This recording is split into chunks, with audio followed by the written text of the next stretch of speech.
Hi everyone, I'm Laura Ivy. I've been a nurse now for a little over 8 years, most of that being in ICUs and part of that being in heart and lung transplant units. That was fun but also challenging at the same time. I've been a travel nurse and a staff nurse in a couple of different hospitals. Travel nursing definitely let me have a unique perspective of being an outsider looking in. I was able to observe different leadership styles and the effects that it had on staff members and a unit as a whole without being directly impacted by it. While reviewing Chapter 1 in Norhouse and different leadership styles, a particular charge nurse and manager of an open heart unit came to mind. Becky, the charge nurse, had 20 plus years of experience, and most of that being on that unit. So she was the emerged leader of the unit. She had the expert power backed by all those years of experience. She was approachable, so a lot of the new grads, they felt very comfortable with her. You could go to Becky, and Becky would either have the answer or she would find it for you. If you had a problem, Becky was going to be able to fix it for you. She was a safety net as far as being right beside them during a new procedure that they hadn't experienced before, or to talk to a doctor or surgeon that maybe had somewhat of a strong personality.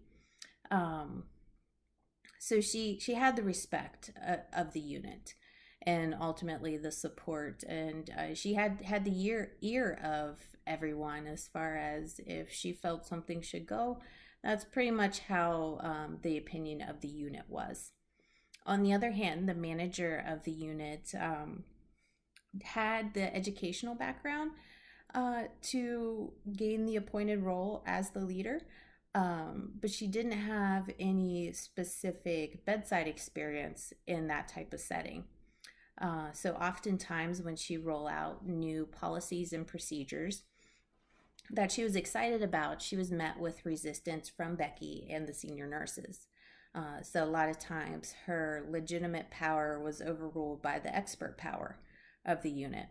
A lot of times the staff felt that she didn't make a conscious effort to get their input on changes on the unit, and she wasn't able to relate to them and what they did day to day on the unit. So I would think if she was to integrate faith in her leadership style by drawing on strength of her faith to approach these individuals. Some of them had strong personalities. I know I would have shied away from some of them at first, but if she was able to draw strength from her faith and approach them, I think they could have all built a stronger relationship and better understood each other.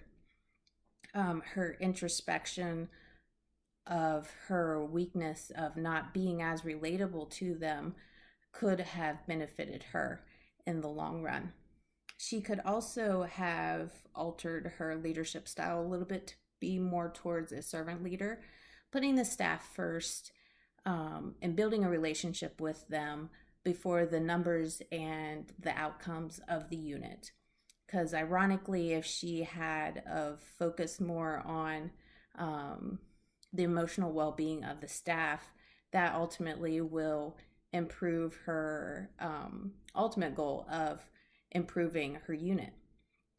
So my question I would pose to you all, or I guess two questions, is how would the manager approach Becky and the senior nurses for their help and their input without compromising the legitimate power she does have as the manager in that unit? And then also, how do we get more emerged leaders like Becky into official appointed roles, that unit? So thank you for bearing with me. This was definitely a weakness of mine, trying to create a video discussion without direct interaction with someone else. So I appreciate it, and I look forward to your responses. Thank you.